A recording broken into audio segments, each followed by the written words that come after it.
السلام علیکم۔ آج کی ایپیسوڈ میں پہلے تو اپنی دو چیزیں کریکٹ کروں گی۔ اس میں سے پہلی چیز یہ کہ میں نے لاسٹ ایپیسوڈ میں جو تعداد بتائی تھی جو یثرب میں لوگ کنورٹ ہوئے تھے وہ میں نے 400 بولا تھا شاید، لیکن صحیح فگر جو ہے وہ 250 سے 300 کے قریب لوگوں کی تعداد ہے جو کہ مسلمان ہوئی تھی یثرب میں۔ اور دوسری کریکشن یہ ہے کہ لاسٹ میں نے دو صحاباؤں کا ذکر کیا تھا، جن میں سے ایک صحابہ تھے سعد ابن معاذ، جن کا میں نے پورا حدیث بتائی تھی، وہ والی بات تو ٹھیک ہے۔ دوسرا جو میں نے صحابی کا نام لیا تھا اور ان کے ساتھ جو میں نے ڈیٹیل بتائی تھی کہ وہ غزوہ تبوک میں نہیں جا سکے تھے اور پھر ان کا قرآن میں ریفرنس آیا تھا، تو اس میں نے صحابہ کا نام غلط لے لیا تھا اور وہ میں نے اسعد کی طرف مخاطب کیا تھا، لیکن ایکچولی وہ والا واقعہ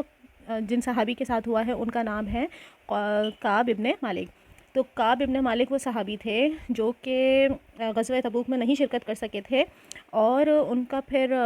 توبہ قرآن میں قبول ہوئی تھی اور ان کا ریفرنس پہ قرآن میں آیا تھا۔ تو یہ تھوڑی کریکشن کرنی تھی۔ اس کے بعد پھر کہانی کا سلسلہ وہیں سے شروع کرتے ہیں۔ جب 75 کے قریب لوگ حج پر آئے تھے تیسرے سال، اور اس بار جب آپ لوگ آئے تو آپ نے جو ہے پروفیٹ محمد صلی اللہ علیہ وسلم سے ان کی ملاقات ہو گئی، اور آخر کار یہ طے ہوا کہ حج کی جو آخری رات ہوگی اس آخری رات میں، رات کے تیسرے حصے میں، یعنی فجر سے کچھ وقت پہلے عقبہ کے مقام پر سب نے آنا ہے۔ اور کیونکہ یثرب کے لوگ جو کہ بعد میں انصاری بنیں گے انشاءاللہ، ابھی وہ انصاری نہیں ہیں، ابھی ان کا وہ انصاری والا اسٹیٹس نہیں ہے، تو وہ یثرب کے لوگ میں بار بار کہہ رہی ہوں تو یہ انصاری ہی ہیں، تو یہ سارے لوگوں میں مشرکین بھی تھے، لیکن ان لوگوں سے یہ ملاقات خفیہ تھی، یعنی کہ مشرکین کو پتہ نہیں تھا۔ تو یہ ساری جو ملاقات یثرب کے لوگ 75 جو کر رہے تھے، یہ پروفیٹ محمد صلی اللہ علیہ وسلم کے ساتھ ابھی سارٹ آف خفیہ ملاقات تھی۔ حضرت جابر بن عبداللہ سے ایک روایت ہے، یہ بھی انصاری صحابی ہیں جو کہ ان 75 لوگوں میں سے ایک صحابی ہیں، تو یہ والا واقعہ ان سے روایت اور میں موجود ہے، اور اس میں ہمیں جو تھوڑی سی تفصیلات ملتی ہیں وہ یہ ہے کہ کیونکہ یہ یثرب کے تھے اور ان کو مکہ کا نہیں پتہ، تو یہ ان شارٹ ایک مکہ کی کہانی کو بریفلی بتا رہے ہیں، اور وہ یہ کہہ رہے ہیں کہ آپ صلی اللہ علیہ وسلم 10 سال مکہ میں رہے اور آپ نے کوشش کی کہ لوگوں کو اسلام کی دعوت دیتے رہے، اور خصوصاً حج کے دنوں میں آپ لوگوں کو اسلام کی دعوت دیتے رہے، اور آپ نے لوگوں کے آگے خود کو بھی پیش کیا، لیکن آپ کو وہ سپورٹ نہیں ملی جو آپ کو درکار تھی، یعنی کہ بڑے گروپس نے آپ کو سپورٹ نہیں کری، مگر ان میں سے جو آپ کو سپورٹ ملی وہ صرف چند لوگوں کی ملی، یعنی کہ انڈیویجول، کوئی یمنی تھا، کوئی الگ الگ علاقوں کے لوگ تھے، جس طرح کی اسٹرانگ سپورٹ آپ کو چاہیے تھی وہ آپ کو نہیں ملی۔ پھر صحابی کہتے ہیں کہ اللہ تعالیٰ نے ہمارے دلوں میں اسلام ڈالا اور ہم نے آپ پر یقین کیا اور قرآن پڑھا، یہاں تک کہ یثرب کے ہر گھر میں سے کوئی نہ کوئی مسلمان ہو گیا، یعنی کہ ہر انڈیویجول علاقے،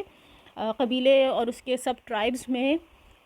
ہر گھر میں مسلمان موجود تھا، یہ یثرب میں اس طرح کا حال ہو گیا۔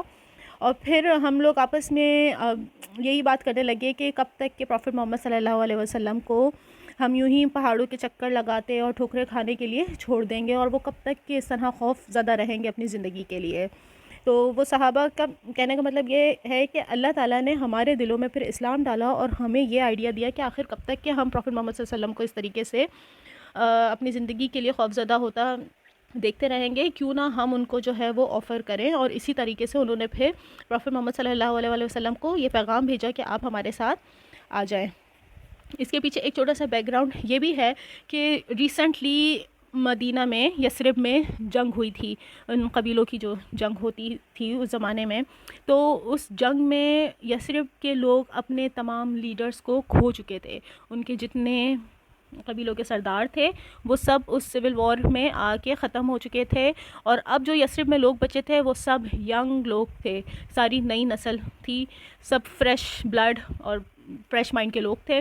جو لیڈرز تھے وہ ختم ہو چکے تھے، ینگسٹرز وہ دیکھ چکے تھے اس کا نقصان، جس طریقے سے وہ لوگ چل رہے تھے، جو قبیلہ سسٹم اور جو دینی سسٹم اس کا تھا، اس کے نقصانات کو وہ دیکھ چکے تھے کہ اس نے کتنا نقصان کیا، کہ ہر گھر سے ان کے بڑے ختم ہو چکے تھے، جس کا نتیجہ یہ ہوا کہ اسلام جب وہاں تک پہنچا تو لوگوں نے اس کو بہت تیزی سے قبول کیا، کیونکہ اس کو اپوزیشن کرنے والا یا اس طریقے سے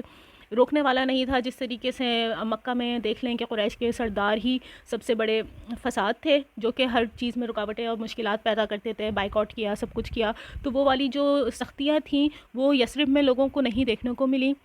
دوسرا, ان کی لیڈرشپ بالکل ختم ہو چکی تھی, تو کوئی سب انڈیویجولی پھر رہے تھے, تو اس وجہ سے آسانی رہی. اور دوسرا یہ کہ ان کا اپنا ایکسپیرینس جو وہ دیکھ چکے تھے کہ اس کے کتنے نقصانات ہیں وہ بھگت چکے تھے, تو اس وجہ سے اسلام بہت تیزی سے وہاں پہ پھیلتا چلا گیا. تو آگے کی جو تفصیلات ہیں واقعے کی وہ ہمیں حضرت کعب رضی اللہ تعالیٰ عنہ سے ملتی ہیں. وہ کہتے ہیں کہ ہم لوگ حسب دستور اس رات اپنی قوم کے ہمراہ اپنے ڈیروں میں سوئے ہوئے تھے, لیکن جب تہائی رات گزر گئی تو اپنے ڈیروں سے نکل کر رسول اللہ صلی اللہ علیہ وآلہ وسلم کے ساتھ ہم طے شدہ کے ساتھ جو مقام طے ہوا تھا وہاں پر ہم جا پہنچے. ہم اس طرح چپکے دپک کر نکلے تھے جیسے کہ چڑیا گھونسلے سے سکڑ کر نکلتی ہے, یہاں تک کہ ہم سب عقبہ کے مقام پر جمع ہو گئے اور ہماری کل تعداد 75 تھی اور ہمارے ساتھ کچھ عورتیں بھی تھیں. تو تفصیلات میں ملتا ہے کہ 2 ان کے ساتھ عورتیں تھیں, اور ہم سب گھاٹی میں جمع ہو کر پروفٹ محمد صلی اللہ علیہ وآلہ وسلم کا انتظار کرنے لگے. اور آخر کار وہ لمحہ آ ہی گیا جب آپ تشریف لائے. آپ صلی اللہ علیہ وآلہ وسلم کے ساتھ آپ کے چچا حضرت عباس بن عبد المطلب بھی تھے, اور اگرچہ ابھی تک وہ اپنی قوم کے دین پر تھے مگر چاہتے تھے کہ اپنے بھتیجے کے معاملے میں موجود رہیں اور ان کے لیے پختہ اطمینان حاصل کر لیں. سب سے پہلے بات انہوں نے ہی شروع کری. یہاں پر یہ بات تھوڑا سا یاد دلانے کی ہے کہ ابھی حضرت عباس جو کہ آپ کے چچا تھے ابھی اسلام نہیں لے کر آئے تھے, انہوں نے اسلام قبول نہیں کیا تھا, اور وہ آپ کے چچا ہونے کے ساتھ ساتھ آپ کے رضائی بھائی بھی تھے. تو آپ کا اور حضرت عباس کا ایک اسپیشل بانڈ تھا. حالانکہ حضرت عباس نے اسلام کافی بعد میں قبول کیا ہے, حضرت حمزہ کی طرح نہیں. حضرت حمزہ تو اس وقت مسلمان وہ پہلے ہی ہو چکے تھے, اور حضرت عباس ابھی مشرک ہی تھے, اور اسی وجہ سے آگے کی پوری کنورسیشن میں وہ پریشان ہی نظر آتے ہیں اپنے بھتیجے کے لیے. لیکن ان کی موجودگی اور ان کی بات چیت یہ شو کرتی ہے کہ وہ کتنا کنسرن تھے پروفٹ محمد صلی اللہ علیہ وسلم کے لیے, کیونکہ جو پروفٹ محمد صلی اللہ علیہ وسلم بات کرنے آئے تھے اس معاملے میں وہ اطمینان کرنا چاہتے تھے, لیکن وہ مطمئن نظر نہیں آتے. آگے کی پوری کنورسیشن میں پتہ چلے گا کہ وہ دیکھ کے پریشانی ہو رہے ہیں کہ یہ کون لوگ ہیں اور تم ان پہ ٹرسٹ کر رہے ہو, یہ ٹرسٹ کے قابل نہیں ہے, وہ ٹرسٹ نہیں کر رہے. تو خیر, حضرت عباس نے بات شروع کری اور انہوں نے مخاطب کیا خزرج کے لوگوں, جبکہ ان خزرج کے لوگوں میں میجورٹی خزرج تھی, لیکن اس میں اوس کے لوگ بھی شامل تھے. لیکن کیونکہ حضرت عباس کی سوچ ابھی وہ مسلمانوں کو نہیں سمجھ سکتے کہ یہ سارے مسلمان ہیں اور کس مقصد سے قابل ہوئے ہیں, ان کی سوچ ابھی وہی ہے, تو ان کو ابھی وہی قبیلہ سسٹم ہی نظر آ رہا ہے, اور وہ ان کو اسی سے مخاطب کرتے ہیں کہ اے خزرج کے لوگوں, ہمارے اندر محمد صلی اللہ علیہ وآلہ وسلم کی جو حیثیت ہے وہ تمہیں معلوم ہے. ہماری قوم کے جو لوگ دینی نقطۂ نظر سے ہمارے ہی جیسی رائے رکھتے ہیں,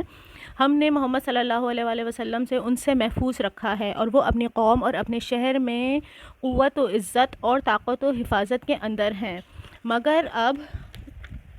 وہ تمہارے یہاں جانے اور تمہارے ساتھ لاحق ہونے پر مضر ہیں. لہٰذا اگر تمہارا یہ خیال ہے کہ تم انہیں جس چیز کی طرف بلا رہے ہو اسے نبھا لوگے اور انہیں ان کے مخالفین سے بچا لوگے تب تو ٹھیک ہے, تم نے جو ذمہ داری اٹھائی ہے اسے تم جانو. لیکن اگر تمہارا یہ اندازہ ہے کہ تم انہیں اپنے پاس لے جانے کے بعد ان کا ساتھ چھوڑ کر کنارہ کش ہو جاؤ گے تو پھر ابھی سے ہی انہیں چھوڑ دو, کیونکہ وہ اپنی قوم اور اپنے شہر میں بہرحال عزت و حفاظت سے ہیں. یہ ساری کنورسیشن ہے حضرت عباس کی, جو کہ وہ کہتے ہیں کہ پروفٹ محمد صلی اللہ علیہ وآلہ وسلم کی جو حیثیت ہے قریش میں وہ تو آپ سب اس سے بہت اچھی طرح سے واقف ہیں, اور جو لوگ میرے دین پر ہیں مشرک ہیں تو ان سے ہم نے ان کو محفوظ رکھا ہوا ہے, اور پروفٹ محمد صلی اللہ علیہ وسلم بہت عزت اور حفاظت کے ساتھ ہمارے درمیان رہ رہے ہیں, جبکہ حقیقت اس کے بالکل برعکس ہے. پروفٹ محمد صلی اللہ علیہ وسلم وہاں پر کس طریقے سے رہ رہے تھے, ان کے ساتھ کس طرح کا سلوک ہو رہا تھا, اور وہ کتنی طاقت اور حفاظت میں تھے, ہم سب اس کو جانتے ہیں. اتنی ہی طاقت اور حفاظت میں اگر وہ ہوتے تو ان کے اوپر قتل کے منصوبے نہ بنائے گئے ہوتے, کیونکہ ایک کے بعد ایک پلاننگ کی جا رہی تھی ان کے اگینسٹ. اور ابھی لاسٹ اٹیمپٹ جو مرڈر کی یا جو ان کے اوپر جو قتل کا منصوبہ ہونے والا ہے ان کا, جو رات وہ ہجرت کریں گے, وہ اس سے زیادہ دور نہیں ہے, وہ کچھ مہینوں کے بعد ہی ہے. تو یہ ان کی اس ٹائم پہ سوچ ہے، کیونکہ اگین وہ ابھی مسلم نہیں ہیں اور ان کو وہ قبیلہ سسٹم نظر آ رہا ہے، اور وہ جب ان لوگوں کو دیکھتے ہیں تو وہ پروفیٹ محمد صلی اللہ علیہ وآلہ وسلم کو کہتے ہیں کہ یہ کون لوگ ہیں، یہ تو سارے کے سارے ینگسٹرز ہیں، کیونکہ حضرت عباس بزنس مین تھے، اور وہ جو بزنس ڈیلنگ کیا کرتے تھے وہ یثرب کے بزرگوں کے ساتھ کیا کرتے تھے، یا ان کا جو لین دین ہوتا تھا وہ ان لوگوں کے ساتھ ہوتا تھا جو ریسنٹلی سب مر گئے تھے۔ تو وہ جب ان لوگوں کو، یثرب کے لوگوں کو دیکھتے ہیں اور وہ دیکھ کے پریشان ہوتے ہیں کہ یہ کون لوگ ہیں، یہ تو سارے ینگسٹرز ہیں، ان کا جو کنسرن ہے اور ان کا جو ٹرسٹ نہ کرنا ہے وہ نظر آتا ہے، اور وہ پوری اس محفل میں، اس پوری ملاقات میں وہ بار بار یہی اپنا کنسرن شو کرتے ہیں کہ یہ تو جوان لوگ ہیں، یہ تو سارے جوان لوگ ہیں، میں ان میں سے کسی کو نہیں پہچانتا، میں ان میں سے کسی کو نہیں پہچانتا، وہ بار بار اس چیز پہ ایمفسائز کرتے رہتے ہیں۔ تو پھر حضرت کعب رضی اللہ تعالیٰ عنہ کہتے ہیں کہ ہم نے حضرت عباس کی جب بات سن لی تو ہم نے پھر ان سے بولا کہ آپ نے گفتگو اگر ختم کر لی تو اب آپ پروفیٹ محمد صلی اللہ علیہ وسلم، ہم چاہتے ہیں کہ آپ گفتگو فرمائیں، اور آپ نے اپنے لیے اور اپنے رب کے لیے جو عہد و پیمان پسند کرے ہیں وہ ہمیں بتائیں، یعنی کہ آپ کی کیا کنڈیشنز ہیں، آپ کیا ہم سے کنڈیشنز چاہتے ہیں۔ وہی بات دہراؤں گی کہ یہ بات یاد رہے کہ یثرب کے لوگوں نے انویٹیشن یا میسج بھیجا تھا پروفیٹ محمد صلی اللہ علیہ وآلہ وسلم کو کہ آپ ہمارے پاس آ جائیں، تو وہی یہاں پہ پوچھ رہے ہیں کہ آپ ہم سے کون سی کنڈیشنز چاہتے ہیں کہ آپ وہ بتائیں۔ انہوں نے ساری بات سن لی حضرت عباس کی اور کہتے ہیں ٹھیک ہے، اب آپ ہمیں بتائیے کہ آپ کی کیا کنڈیشنز ہیں۔ پروفیٹ محمد صلی اللہ علیہ وآلہ وسلم پھر آگے کہتے ہیں اور وہ اپنی کنڈیشن رکھتے ہیں، اور جن میں ان کی جو کنڈیشن ہوتی ہے وہ یہی ہوتی ہے کہ جب میں تمہارے پاس آ جاؤں گا تو تم لوگ میری مدد اس طرح کرو گے جس طرح سے تم اپنے بال بچوں کی حفاظت کرتے ہو۔ ان شارٹ کہ تم لوگ میں ونس جب میں یہ قریش چھوڑ دوں گا اور تمہارے قبیلے میں شامل ہو جاؤں گا تو تم میری پروٹیکشن اس طرح کرو گے جس طریقے سے تم اپنے قبیلے کے لوگوں کی یا اپنی فیملی کی پروٹیکشن کرتے ہو۔ عربک زبان میں جو کنورسیشن ہے وہ یہی ہے کہ ونس میں تمہیں چھوڑ دوں گا تو مجھے اس کے ریٹرن میں پروٹیکشن چاہیے، بالکل اسی طرح جیسے کہ اپنے ساتھیوں کی جاتی ہے۔ جب آپ صلی اللہ علیہ وآلہ وسلم نے یہ بات کری تو اس پر ایک صحابی حضرت برا بن مرو نے آپ صلی اللہ علیہ وآلہ وسلم کو فوراً ہی جواب دیا کہ اس ذات کی قسم جس نے آپ صلی اللہ علیہ وسلم کو نبی بنا کر بھیجا ہے، ہم یقیناً اس چیز سے آپ صلی اللہ علیہ وآلہ وسلم کی حفاظت کریں گے جس سے اپنے بال بچوں کی حفاظت کرتے ہیں، لہٰذا اے اللہ کے رسول صلی اللہ علیہ وآلہ وسلم آپ ہم سے بیعت کر لیجئے۔ ہم خدا کی قسم جنگ کر کے بیٹھے ہیں اور ہتھیار ہمارا کھلونا ہے، ہماری یہی ریت باپ دادا سے چلی آ رہی ہے۔ آگے حضرت کعب کہتے ہیں کہ حضرت برا نے اس بات کا فوراً رسپانس دیا، لیکن دوسری طرف سے ابو الحسیم جو کہ ایک صحابی تھے، انصاری ہی ہیں، انہوں نے فوراً ہی بات کو کٹ کیا اور آپ نے کہا کہ اے اللہ کے رسول صلی اللہ علیہ وآلہ وسلم، ہمارے اور کچھ لوگوں یعنی کہ یہودیوں کے درمیان کچھ عہد و پیمان کی رسیاں ہیں، اور اب ہم ان رسیوں کو کاٹنے والے ہیں، تو کہیں ایسا تو نہیں ہوگا کہ ہم ایسا کر ڈالیں پھر اللہ تعالیٰ آپ کو غلبہ عطا فرمائے اور آپ ہمیں چھوڑ کر اپنی قوم کی طرف واپس لوٹ آئیں گے۔ تو سب سے پہلے جب پروفیٹ محمد صلی اللہ علیہ وسلم نے اپنی کنڈیشن رکھی تو حضرت کعب کی اس روایت میں پتہ چلتا ہے کہ حضرت برا نے فوراً ہی کری اور جلدی سے آپ نے رسپانس کیا کہ نہیں، ہم اس کے لیے راضی ہیں۔ دوسری طرف دوسرے صحابی ابو الحسیم کھڑے ہوتے ہیں اور وہ جو ہے ایک بہت زبردست بات آپ پروفیٹ محمد صلی اللہ علیہ وسلم کے سامنے رکھتے ہیں جس میں ان کا خدشہ بھی ہے، بلنٹلی سوال بھی وہ کر رہے ہیں اور سمجھداری بھی نظر آتی ہے کہ وہ کہتے ہیں کہ اللہ تعالیٰ آپ کو فتح دے دے گا، ہم آپ کا ساتھ دیں گے، کیونکہ ابھی جو یہودی ہیں ان کو پتہ ہے کہ ونس اگر ہم ابھی آپ کے ساتھ بیعت کرتے ہیں تو ہمارے تعلقات یہودیوں کے ساتھ خراب ہوں گے، اور انشاءاللہ تعالی اللہ تعالیٰ آپ کو فتح دے گا تو کیا آپ ہمیں چھوڑ کر واپس قریش کے پاس چلے جائیں گے؟ تو یہ سن کر پروفیٹ محمد صلی اللہ علیہ وسلم اسمائل کرتے ہیں اور کہتے ہیں کہ نہیں۔ یہ جملہ عربک میں بہت زبردست ساؤنڈ کرتا ہے، لیکن اوبویسلی اس کی ٹرانسلیشن جب کری جاتی ہے کسی بھی زبان میں تو اس کا وہ لطف ختم ہو جاتا ہے، پر جواب آپ صلی اللہ علیہ وسلم دیتے ہیں کہ نہیں، بلکہ آپ لوگوں کا خون میرا خون اور آپ لوگوں کی بربادی میری بربادی ہے، میں آپ سے ہوں اور آپ مجھ سے ہیں، جس سے آپ جنگ کریں گے اس سے میں جنگ کروں گا، اور آپ جس سے صلح کریں گے اس سے میں صلح کروں گا، یعنی کہ اب میرا جینا اور مرنا آپ کے ساتھ ہے۔ تو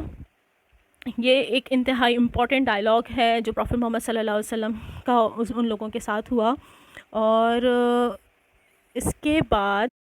حضرت عباس کا کنسرن پھر نظر آتا ہے، اور پھر وہی لوگوں کو کہتے ہیں کہ تم لوگ واقف ہو کہ تم لوگ کیا کرنے والے ہو، تم لوگ جس چیز پہ بیعت کرنے والے ہو کیا تم اس کو پورا کر پاؤ گے، تمہیں پتہ ہے وہ آگے کی وارننگ دے رہے ہیں کہ یہ قتل و غارت ہوگا، تمہارے اشراف جو ہے وہ ختم ہوتے جائیں گے، تمہارا مال و دولت ختم ہو جائے گا، اور پھر تم انہیں چھوڑو گے، تو اس سے بہتر ہے تم انہیں ابھی چھوڑ دو۔ تو اس پہ لوگ کہتے ہیں کہ ہم مال کی تباہی اور اشراف کے قتل کا خطرہ مول لے کر ہی انہیں قبول کر رہے ہیں۔ ہاں اے اللہ کے رسول، ہم صلی اللہ علیہ وسلم، ہم نے یہ عہد پورا کیا تو ہمیں اس کے عوض کیا ملے گا؟ تو آپ صلی اللہ علیہ وسلم فرماتے ہیں جنت۔ تو اس پہ لوگ کہتے ہیں کہ پروفٹ محمد صلی اللہ علیہ وسلم آپ پلیز اپنا ہاتھ آگے پیش کیجئے اور ہم سے بیعت لیجئے۔ حضرت جابر رضی اللہ عنہ کہتے ہیں کہ پروفٹ محمد صلی اللہ علیہ وسلم اپنا ہاتھ بیعت کے لیے اوپر کرنے ہی لگے کہ اتنے میں حضرت اسد بن زراعہ جو انصاری صحابی ہیں جن کے گھر میں موصب بن عمیر ٹھہرے تھے جب پروفٹ محمد صلی اللہ علیہ وسلم نے ان کو اپنا سفیر بنا کے بھیجا تھا، تو یہ وہی صحابی ہیں حضرت اسد بن زراعہ، یہ کافی ینگ تھے، اس پوری لاٹ میں کم عمر تھے۔ تو پروفٹ محمد صلی اللہ علیہ وسلم جیسے ہی اپنا ہاتھ اوپر کرنے لگے، آپ نے ہاتھ ابھی بلند نہیں ہوا تھا کہ آپ نے ان کا ہاتھ پکڑ لیا اور آپ نے لوگوں کو مخاطب کیا، اہل یثرب ذرا ٹھہر جاؤ، ہم آپ کی خدمت میں اونٹوں کے کلیجے مار کر، یعنی کہ لمبا چوڑا سفر کر کر اس یقین کے ساتھ حاضر ہوئے ہیں کہ آپ صلی اللہ علیہ وآلہ وسلم اللہ کے رسول ہیں۔ آج آپ کو یہاں سے لے جانے کے معنی ہیں سارے عرب سے دشمنی، اور اس کے ریٹرن میں سرداروں کا قتل اور تلواروں کی مار ملے گی، لہٰذا اگر یہ سب کچھ برداشت کر سکتے ہو تب تو انہیں لے چلو اور تمہارا اجر اللہ کے پاس ہے، اور اگر تمہیں اپنی جان عزیز ہے تو انہیں ابھی سے چھوڑ دو، یہ اللہ کے نزدیک زیادہ قابل قبول ہوگا۔ یعنی کہ حضرت اسد یہاں پہ بڑے زبردست ان کی کنورسیشن ہے کہ وہ کہتے ہیں لوگوں سے فائنل ٹیسٹ میں انہیں ڈال رہے ہیں کہ اہل یثرب ابھی بھی سوچ لو، کیونکہ جو بیعت کرنے والے ہو تم، ہمیں یقین ہے کہ پروفٹ محمد صلی اللہ علیہ وسلم اللہ کے رسول ہیں، اور اگر تم نے بیعت کر لی تو اس کے بعد اس سے پلٹنے کا مطلب یہ کہ اللہ کے عذاب کے لیے راضی ہو جاؤ، کیونکہ اگر تم ابھی بیعت نہیں کرتے تو شاید اس معاملے میں اللہ تعالیٰ کوئی نرمی کر دے گا، لیکن اگر تم نے ایک دفعہ بیعت کر لی اور اگر اپنا وعدہ پورا نہیں کر سکے تو اللہ تعالیٰ سے بچنا پھر مشکل ہوگا۔ تو اس پہ بھی لوگوں نے، جس بات پہ وہ لوگ پھر انصاری بنے، وہی جذبہ دکھایا، اور پھر سب نے بیعت کے لیے بولا، اور پھر انڈیویجولی سب نے آپ صلی اللہ علیہ وآلہ وسلم کے ہاتھ پہ بیعت لی، اور ہر کسی کے جو بیعت لیتا چاہتا تھا پروفٹ صلی اللہ علیہ وسلم کے ہاتھ پہ انڈیویجولی آپ سب کو جنت کی بشارت دیتے جاتے تھے۔ اور اس میں آپ کی گروپ میں 2 لڑکیاں بھی تھیں، 2 عورتیں بھی تھیں، تو ان عورتوں سے پروفٹ محمد صلی اللہ علیہ وسلم نے زبانی بیعت لی۔ بیعت کے جو دفعات تھے وہ یہ تھے کہ سستی اور چستی ہر حال میں بات سنو گے اور مانو گے، تنگی اور خوشحالی ہر حال میں مال خرچ کرو گے، بھلائی کا حکم دو گے اور برائی سے روکو گے، اللہ کی راہ میں اٹھ کھڑے ہوگے اور اللہ کے معاملے میں کسی بھی ملامت کی پرواہ نہ کرو گے، اور جب بھی میں تمہارے پاس آ جاؤں گا تو تم میری مدد کرو گے، اور جس چیز سے اپنی جان اور اپنے بال بچوں کی حفاظت کرتے ہو اسی سے میری بھی حفاظت کرو گے، اور اس کے بدلے میں جنت کی بشارت دی گئی۔ اور اس کے بعد بھی حضرت عباس کا وہی کنسرن رہا کہ یہ لوگ کیسے تمہاری پروٹیکشن کر سکتے ہیں، کیونکہ ان کے دماغ میں ابھی بھی وہی قبیلہ سسٹم تھا، اور ان کے دماغ کی سوچ وہی جاہلانہ دور کی سوچ تھی کہ ایک قبیلے کا لیڈر جو کہہ دیتا ہے اس کے خلاف کوئی نہیں جا سکتا، تو ان کو یہی ہو رہا تھا کہ یہ چند نوجوان کیسے آپ صلی اللہ علیہ وسلم کو پروٹیکٹ کر سکتے ہیں، کیونکہ یہ تو ایک قبیلے سے تعلق بھی نہیں رکھتے، اور مطلب ان کے لیے یہ چیز کو سمجھنا کافی مشکل تھا کہ مسلمان ایکچولی ہیں کیا، اور وہ کس طریقے سے ایک ساتھ ان میں کس طرح سے یونٹی آ رہی ہے۔ تو اس کے بعد پھر ایک اور دلچسپ واقعہ ہوا، وہ یہ کہ اس بات کی خبر جو ہے وہ شیطان کو ہو گئی، اور جب معاہدہ مکمل ہو گیا اور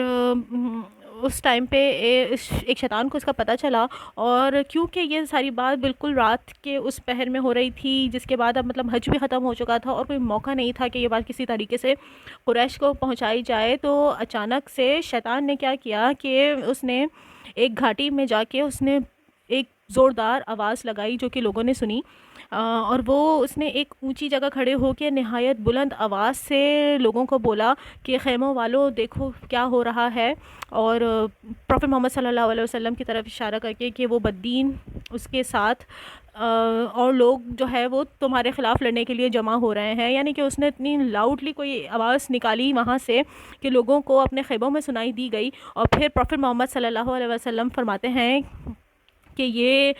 فلاں فلاں شیطان ہے، وہ اس کا نام بھی جانتے تھے پروفٹ محمد صلی اللہ علیہ وسلم. انہوں نے نشاندہی کری کہ یہ عقبہ کی کسی گھاٹی کا شیطان ہے اور اس کا فلاں فلاں یہ نام ہے، اور اس کو بولا کہ میں تم سے نپٹوں گا. اور اس طرح سے پھر ہمیں پتہ چلتا ہے کہ شیطان نے ان لوگوں تک کے یہ خبر پہنچا دی. اور اس کے بعد پروفٹ محمد صلی اللہ علیہ وسلم نے لوگوں کو بولا کہ اب آپ سب لوگ اپنے اپنے خیموں میں جاؤ. لوگوں نے آپ سے پوچھا ہے کہ اگر آپ بولیں تو ہم جنگ کے لیے ابھی ہی تیاری شروع کر دیں. یوزولی حج پہ جب آتے ہیں تو لوگ اپنے ہتھیاروں کے ساتھ نہیں آتے. وہی بات ہے کہ حرمت والے مہینے کون سے ہیں، تو یوزولی جو کہ لوگ اپنے ویپنس کیری کیا کرتے تھے حج میں، اس طریقے سے لوگ حرام مہینوں میں ویپنس اپنے کیری نہیں کیا کرتے تھے. تو خیر یہ ایک سائٹ کی بات ہے، لیکن یہ کہ انہوں نے بولا ہے ان کے پاس چند ہتھیار تھے، انہوں نے کہا کہ ہم آپ بولیں تو ابھی ہم جنگ کریں. لیکن پروفٹ محمد صلی اللہ علیہ وسلم نے کہا کہ نہیں، ابھی ہمیں اس چیز کا حکم نہیں دیا گیا ہے، بس آپ لوگ اپنے خیموں میں واپس چلے جائیں. اور اس طریقے سے سب لوگ واپس چلے گئے اور صبح ہو گئی. اب یہ خبر جب رات میں شیطان نے پھیلا دی اور قریش کو پہنچ گئی، تو قریش کے گروپ ایک جو ہے وہ آیا اور اس نے خیموں میں جا کے لوگوں سے اس بات کی تصدیق کرنا شروع کر دی. اور انہوں نے جا کے لوگوں سے پوچھنا شروع کر دیا کہ کیا کوئی معاہدہ ہوا ہے، کیا کوئی اس طرح کی بات، کوئی ڈیل ہوئی ہے. اور اس طرح کرتے کرتے وہ خزرج کے خیمے پہ بھی پہنچ گئے. اور خزرج کے لوگوں کے پاس جب پہنچے تو چونکہ خزرج کا جو خیمہ تھا اس میں مسلمانوں کے ساتھ ساتھ کچھ مشرکین بھی تھے جن سے چھپ کے خزرج گئے تھے. اور یہ سارا معاہدہ بہت پلاننگ کے ساتھ پروفٹ محمد صلی اللہ علیہ وسلم نے کیا تھا. رات کا ٹائم، اور پھر چپکے سب کو آنے کا بولا گیا. اور تو یعنی کہ سب کچھ خفیہ طور پہ ہوا تھا، تو جس کا علم مشرکین کو نہیں تھا. تو جب قریش کے لوگوں نے آ کے خزرج کے خیمے میں پوچھا تو مسلمان تو خاموش رہے، لیکن جو مشرکین تھے وہ بول پڑے کہ نہیں، اللہ کی قسم ایسا کچھ نہیں ہے. اور انہوں نے پوری جو ہے گواہی دی کہ نہیں ایسا کچھ بھی نہیں ہے، جس پہ پھر وہ لوگ مطمئن ہو کے آگے چلے گئے. اور اس طریقے سے انہوں نے اپنی طرف سے ساری انویسٹیگیشن کری، لیکن اس کا کوئی نتیجہ نہیں نکل سکا.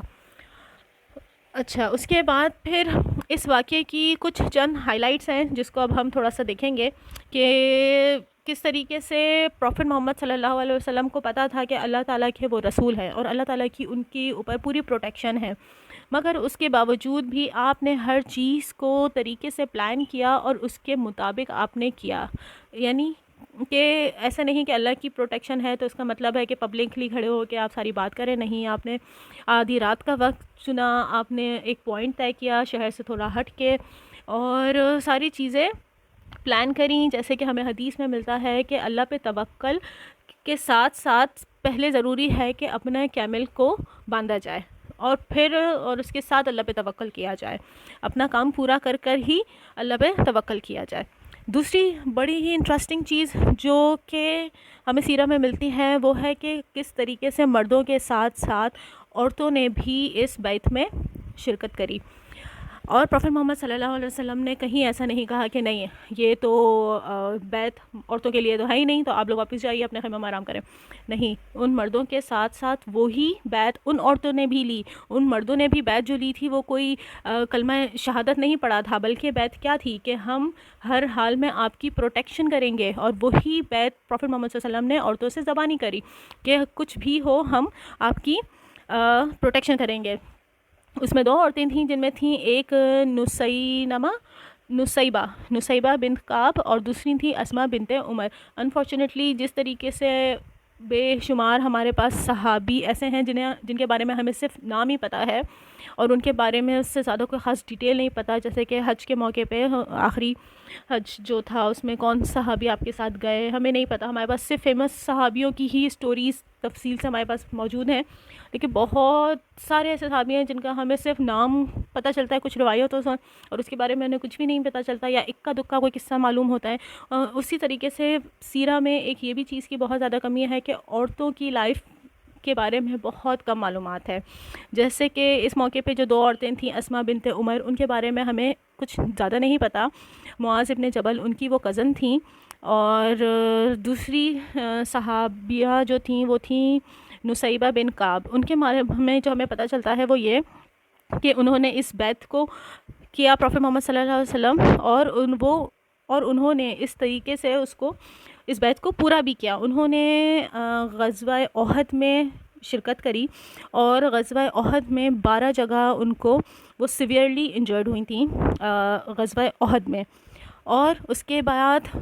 بیعت رضوان ہوئی تھی صلح حدیبیہ کے موقع پہ. بہت بہت زبردست اس کی سٹوری ہے. جب یہ پورا صلح حدیبیہ کے لیے سارے لوگ حج کے لیے گئے تھے مکہ، اور پھر وہ ہو نہیں سکا تھا، اور پھر وہاں پہ صلح حدیبیہ ایک سکسیس ہوئی تھی، اور جو بہت بہت بہت ہی امیزنگ سٹوری ہے. اس موقع پہ بھی یہ والی صحابیہ پروفیٹ محمد صلی اللہ علیہ وسلم کے ساتھ تھیں. وہاں پہ بیعت الرضوان ہوئی تھی جس کی اللہ نے الگ بشارتیں دی تھیں. تو یہ بھی اس بیعت میں بھی ان صحابیہ کا ساتھ رہا، اور انہوں نے بھی پروفیٹ محمد صلی اللہ علیہ وسلم سے ایک اور یہ بیعت الرضوان کری تھی. تو یعنی کہ دونوں بیعت میں یہ سامنے تھیں. ان کے بیٹے تھے جو کہ خالد بن ولید کے انڈر ایک جنرل تھے، اور ان کے ساتھ ہی ایک جنگ میں مسیلمہ بن کذاب کے اگینسٹ لڑ رہے تھے، اور مسیلمہ بن کذاب نے ان کو شہید کیا تھا، اور ان کو ان کی والدہ کے سامنے ہی ٹکڑے ٹکڑے کر دیا تھا. اور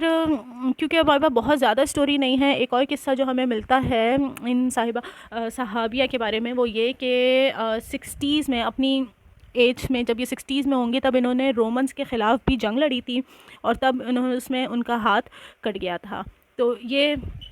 چند ہمیں فیمیل صحابیوں کے قصے ملتے ہیں سیرہ میں جو کہ بہت ہی زبردست ہیں. اس کے بعد تیسری جو چیز ہے وہ یہ کہ شیطان کی بے بسی کا عالم دیکھیں کہ جب اس کو اطلاع ہوئی اس ساری چیز کی تو وہ کس قدر بے بس ہوا، اور اس کو کوئی اور راستہ نظر نہیں آیا. تو اس نے جو ہے کس طریقے سے اپنے آپ کو دنیا کے سامنے ایکسپوز کیا، اور باقاعدہ طور پہ راتوں رات جو شور مچایا، اور وہاں تک کہ اس نے خبر پہنچائی. اور ہمیں قرآن میں ملتا ہے کہ شیطان انسان کا کھلا دشمن ہے. تو ہم سب کو اس کی پروٹیکشن کی ہمیشہ دعا کرنی چاہیے. اس کے بعد جو چوتھا پوائنٹ ہے وہ یہ کہ آپ دیکھیں کہ کس طریقے سے اس دور میں یہ چینج اتنی بڑے لیول پہ ایک چینج آ رہا تھا جو کہ بہت نیا چینج تھا. اس سے پہلے کبھی اس طریقے سے نہیں ہوا تھا. اور یہ چینج جو کہ ابھی وہی بات ہے کہ ینگسٹرز بالکل تھے، اور حضرت عباس کی نظر میں جس طریقے سے تھا کہ وہ لوگ کس طریقے سے پروٹیکٹ کریں گے، لیکن آگے جا کے وہی لوگ انصاری بنے، اور کس طرح پھر سارا معاملہ بدلتا چلا گیا. اور آخری پوائنٹ یہ بھی ہے کہ آپ دیکھیں کہ سیرہ میں اب تک کی جتنی ہوئی ہے اور آگے بھی ہم تھوڑا سا اس سے اندازہ لگا سکتے ہیں کہ ہر موقع پہ آپ صلی اللہ علیہ وسلم نے الگ الگ موقعوں پہ الگ الگ ٹیکٹکس یوز کری. ہر جگہ پہ الگ آپ کے نظریات تھے، الگ جگہ آپ الگ طرح کی پلاننگ تھی، اور الگ طرح کی حکمت عملی تھی.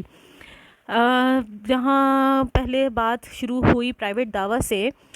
پھر وہ کنورٹ ہوا پبلک دعویٰ میں، اور اس کے بعد پھر آپ نے کس طرح سے پولیٹیکل اسائلم لوگوں کے لیے اویلیبل کری، اور لوگوں کو حبشہ بھیجا اور نجاشی کے پاس. اور اب دیکھیں یہ جو مدینہ آپ جا رہے ہیں، پولیٹیکل اسٹیٹ امیگریشن ہوگی، اور اس کے بعد پھر ایون مدینہ میں بھی کبھی جنگ والا ماحول ہوگا اور کبھی صلح ہوگی. یعنی ہر لیول پہ الگ رد عمل ہے آپ کا، پوری پلاننگ الگ ہے. ایون ابھی جو نیکسٹ ایپیسوڈ آئے گی ہجرہ کی، اس میں بھی آپ دیکھیں کہ کس قدر پلاننگ سے کر کے کام کیا گیا ہے. باقاعدہ صرف 3 لوگوں کو تو یہ ذمہ داری دی گئی تھی کہ جب آپ اور ابو بکر صدیق صلی اللہ علیہ وسلم اور ابو بکر صدیق ہجرت کر رہے ہیں تو پیچھے 3 بندے کے الگ الگ ڈیوٹیاں تھیں کہ لوگوں کی جو ہے وہ خیر خبر رکھی جائے کہ لوگ کیا باتیں کر رہے ہیں، کس طرف جا رہے ہیں. ایک بندہ آپ کی ڈائریکشن کے لیے تھا، اور وہ انشاءاللہ بھی ہم اگلے ایپیسوڈ میں انشاءاللہ کریں گے. تو ہر چیز میں آپ کا کس طریقے سے آپ کی ڈیلنگ تھی وہ واقعی ایک عام انسان والی بات نہیں ہے. This is professional, this is completely professional. اس میں کہیں پہ بھی کوئی بھی کمی نہیں ہے. اس کے بعد اب ہجرت کا سلسلہ شروع ہو گیا، اور لوگوں کو پروفٹ محمد صلی اللہ علیہ وآلہ وسلم نے اجازت دے دی کہ اب وہ لوگ اپنے نئے وطن ہجرت شروع کر لیں. اور وہی والی بات ہے کہ ہجرت کرنے کا مطلب ہے کہ اپنا مال، دولت، گھر، زمین، جائیداد اور جو کچھ بھی ان کے پاس وہاں ہے وہ سب ان کو چھوڑ کے جانا ہے، صرف اور صرف اپنی جان بچانی ہے، کیونکہ مکہ میں وہ اب بہت خطرے میں تھی. اور زیادہ تر لوگوں کے ساتھ یہی ہوا کہ جتنا سامان وہ اونٹ پہ ڈال کے لے جا سکتے تھے وہی لے کے جاتے تھے. لیکن میجورٹی ایگزامپلس میں ہمیں ملتا ہے کہ قریش نے وہ بھی لوگوں سے جو ہے چھین لیا تھا، اور وہ بھی ان کو لے کے جانے نہیں دیتے تھے. اور جس طرح مسلمانوں نے ہجرت کرنا شروع کری، اسی طرح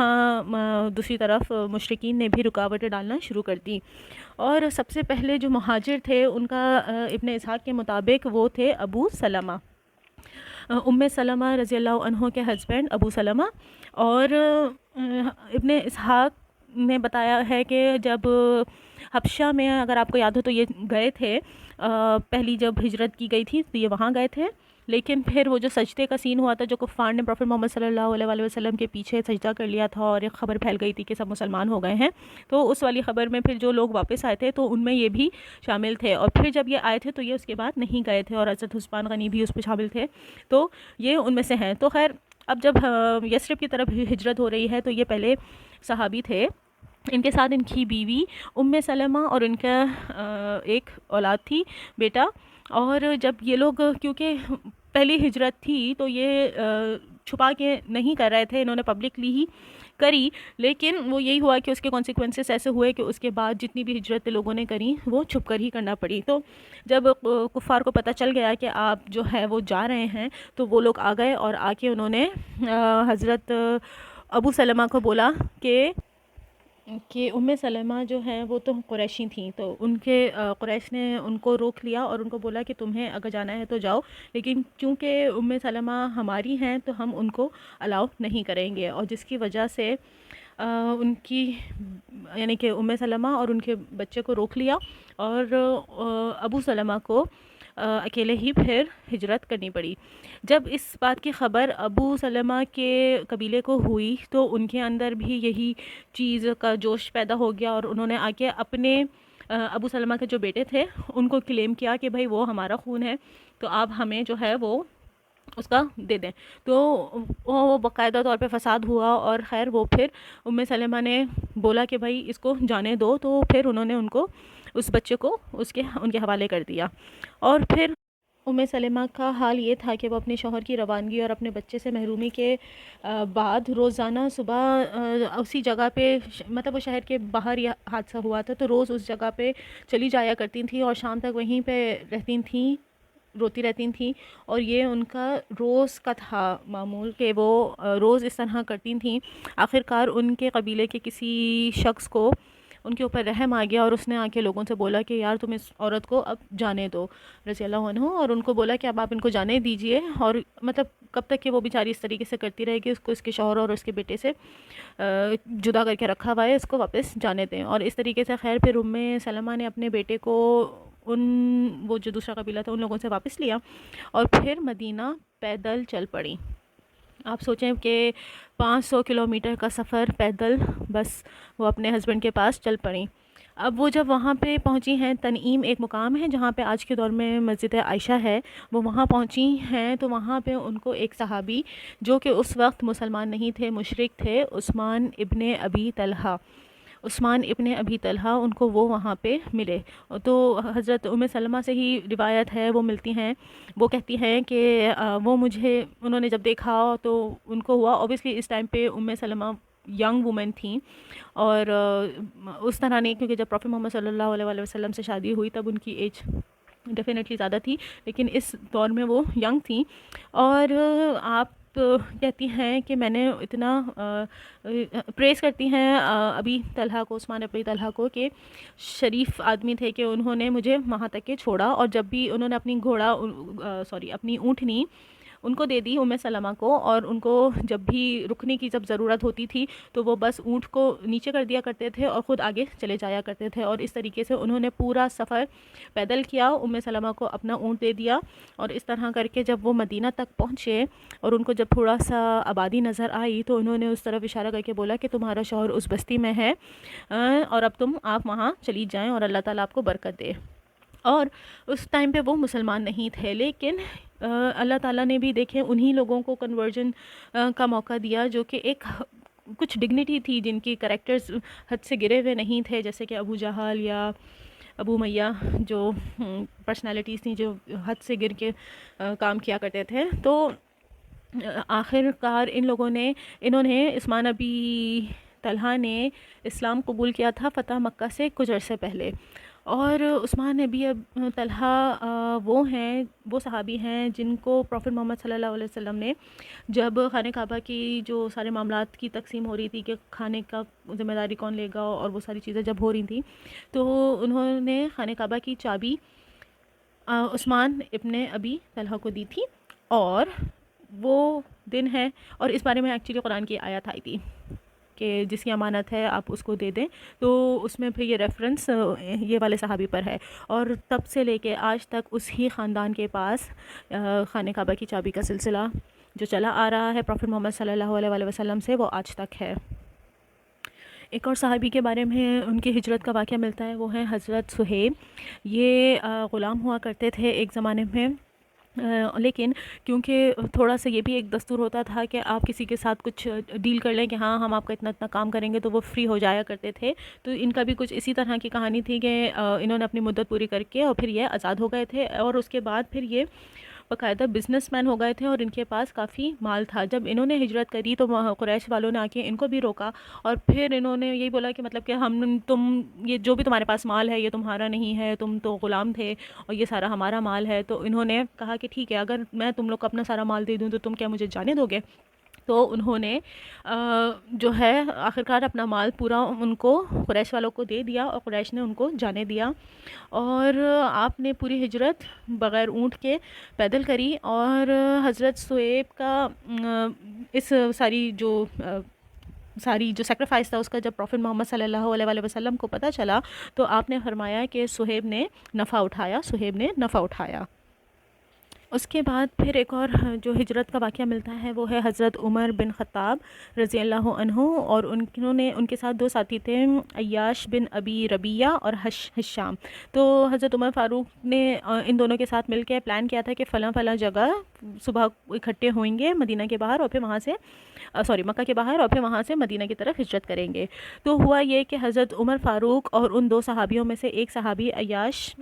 تو وہاں پر آ گئے، لیکن جو دوسرے صحابی تھے ان کو قریش نے پکڑ لیا ہشام کو، اور یہی ڈیسائیڈ ہوا تھا کہ اگر جو آ گیا تو وہ چل پڑے گا، اور اگر کوئی نہیں آیا تو ہم سمجھ جائیں گے کہ اس کو رکاوٹیں ہوئی ہیں اور وہ نہیں جوائن کر سکا ہے۔ تو اس کے مطابق وہ لوگ مدینہ چلے گئے۔ اب یہ جو صحابی تھے عیاش، ان کا ابو جہل اور ان کا ایک اور بھائی تھا حارث، یہ ایک ہی ان کی والدہ سیم تھیں، تو یہ تینوں ایک ہی ماں سے تھے۔ اور اب ہوا یہ کہ جب وہ مدینہ پہنچ گئے تو ابو جہل ان کے بھائی حارث کے ساتھ ان کے پاس آیا، اور آ کے اس نے بولا کہ تمہاری ماں نے نظر مانی ہے کہ جب تک کہ وہ تمہیں دیکھ نہ لے گی وہ سر میں کنگھی نہیں کرے گی اور دھوپ میں بیٹھی رہے گی۔ یہ ساری باتیں سنی اور سارا جو بھی تھا پورا کہانی بنا لی۔ تو یہ سننے کے بعد جو ہے عیاش فائنلی ان کی باتوں میں آ گئے، کنونس ہو گئے، اور انہوں نے کہا کہ ٹھیک ہے میں اپنی ماں کے لیے واپس جاؤں گا۔ یہ سارا ماجرا حضرت عمر فاروق بھی دیکھ رہے تھے، تو انہوں نے بہت ان کو سمجھانے کی کوشش کری کہ یہ سب دونوں جو ہے یہ جھوٹ بول رہے ہیں اور یہ صرف اور صرف چال چل رہے ہیں، لیکن عیاش رضی اللہ عنہ انہوں نے یہی بولا کہ نہیں اب جو بھی ہے میں جاؤں گا۔ اور خیر پھر حضرت عمر فاروق نے کہا کہ ٹھیک ہے اگر تم نے اب ارادہ کر ہی لیا ہے تو ایسا کرو کہ یہ میری اونٹنی ہے یہ لے لو، کیونکہ یہ اسٹرانگ ہے، زیادہ تیز چلے گی، اور یہ کہ تم بس اس پہ سوار رہنا، اور اگر تمہیں کہیں بھی ڈوجی لگے یہ دونوں تو تم واپس آ جانا۔ تو یہی ہوا کہ راستے میں وہ لوگ چلے ہیں اور پھر ابو جہل نے سم ہاؤ بول کے کہ یار یہ میرا اونٹ جو ہے وہ تو چل ہی نہیں رہا ہے، تمہاری اونٹ جو ہے وہ بہت اسٹرانگ ہے، تو ایسا کرو کہ مجھے بھی تم اپنے ہی اونٹنی پہ بٹھا لو۔ تو حضرت عیاش جو تھے وہ کنونس ہو گئے پھر سے ایک بار، اور انہوں نے اپنی اونٹنی نیچے جب بٹھائی اور ان دونوں نے بھی اپنی اونٹنی جب نیچے بٹھائی، تو ان دونوں نے آ کے حضرت عیاش رضی اللہ تعالیٰ عنہ پر حملہ کر دیا اور دونوں نے ان کو باندھا، اور اسی طرح باندھ کے وہ لے کے گئے ہیں مکہ، اور وہاں پہ جا کے لوگوں کو دکھایا کہ دیکھو ہم بے وقوفوں کے ساتھ ایسے سلوک کرتے ہیں، تم بھی اپنے بے وقوفوں کے ساتھ ایسے سلوک کرو۔ اور کچھ لوگ ہی اس ٹائم پہ رہ گئے تھے مکہ میں، بہت تھوڑے ہی لوگ رہ گئے تھے جو ظلم و ستم میں تھے، جو نہیں جا سکے تھے کسی نہ کسی وجہ سے۔ اس کے علاوہ عورتیں اور بچے رہ گئے تھے، اور اس کے علاوہ پروفٹ محمد صلی اللہ علیہ وآلہ وسلم رہ گئے تھے خود، اور انہوں نے حضرت ابو بکر صدیق کو روکا ہوا تھا۔ حضرت ابو بکر صدیق جو ہے وہ بھی اپنی تیاری کر رہے تھے ہجرت کی، لیکن پھر پروفٹ محمد صلی اللہ علیہ وآلہ وسلم نے ان کو اشارہ دیا کہ آپ ابھی نہ جائیں۔ حضرت عائشہ سے روایت ہے کہ وہ کہتی ہیں کہ جب مجھے سمجھ آئی، جس ٹائم پہ میں سینسیبل ہوئی، تب سے مجھے یاد ہے کہ میرے والدین دونوں مسلمان تھے، یعنی کہ ابو بکر صدیق اور حضرت عائشہ کی جو والدہ تھیں وہ بھی مسلمان تھیں۔ حضرت ابو بکر صدیق کی جو پہلی وائف تھیں، جن سے ان کے 2 بچے تھے، ایک بیٹا اور ایک بیٹی، عبداللہ، اور ان کی بیٹی کا نام تھا اسماء بنت ابو بکر، تو وہ دونوں ان کی دوسری وائف سے تھے، لیکن وہ مشرک تھیں، تو دور جاہلیت میں ہی ابو بکر صدیق نے ان کو ڈیورس دے دی تھی۔ تو ان سے ان کے 2 بچے تھے، اور پھر ان کی جو دوسری وائف تھیں جو مسلمان تھیں، ان سے ان کے حضرت عائشہ تھیں۔ تو حضرت عائشہ سے پھر روایت ہے کہ آپ جو ہے ساری تیاری کر رہے تھے، لیکن پروفٹ محمد صلی اللہ علیہ وسلم نے فرمایا کہ ذرا رکے رہو، کیونکہ مجھے توقع ہے کہ مجھے اجازت دے دی جائے گی۔ تو اس پہ ابو بکر صدیق رضی اللہ تعالیٰ عنہ کہتے ہیں کہ میرے باپ آپ پر فدا، یہ ایک عربی محاورہ ہے کہ میرے ماں باپ آپ پہ صدقے، جو کہ بار بار سیرہ میں کچھ محاورات اس طرح استعمال ہوئے ہیں، عربک میں بار بار بولے جاتے ہیں، تو یہاں پہ بھی وہی محاورتاً وہ کہتے ہیں کہ میرے باپ آپ پہ فدا، کیا آپ صلی اللہ علیہ وسلم کیا آپ کو امید ہے اس بات کی؟ تو آپ صلی اللہ علیہ وسلم کہتے ہیں کہ ہاں۔ تو اس کے بعد ابو بکر صدیق نے 2 اونٹنیاں تیار کرنا شروع کر دیں۔ اوبیسلی پوری ایک اس کے پیچھے بھی سائنس ہے کہ کس طرح ان کو کھانا کھلایا جاتا ہے، ان کو جو چارہ کھلایا جاتا ہے بلول کے پتوں کا جو ہے ان کو کھلایا جاتا ہے، تاکہ وہ لانگ پرزرو کر سکیں اپنا فوڈ۔ جس طرح ہمیں پتہ ہے کہ صحرا کا جانور جہاز ہے اونٹ، تو وہ پھر انہوں نے ایک اپنے لیے اور ایک پروفٹ محمد صلی اللہ علیہ وآلہ وسلم کے لیے 2 اونٹ تیار کیے، ان کو کھانا کھلانا اور سارا ان کی جو پریپریشن تھی وہ انہوں نے پھر کری، اور اس کے بعد پھر ایکچوئل ہجرت کی بس اب پروفٹ محمد صلی اللہ علیہ وسلم اب اس ایکچوئل ہجرت کے اشارے کا ویٹ کر رہے ہیں کہ اللہ تعالیٰ کی طرف سے انہیں اشارہ آئے گا تو وہ چلیں گے۔ یاد رہے کہ پروفٹ محمد صلی اللہ علیہ وسلم کوئی بھی کام اپنی مرضی سے نہیں کرتے تھے، اللہ تعالیٰ کی طرف سے جب اشارہ ہوتا تھا تبھی وہ اس چیز کو عمل کرتے تھے۔ اور انشاءاللہ تعالیٰ اگلی ایپیسوڈ میں پھر اس بارے میں بات کریں گے۔ السلام علیکم۔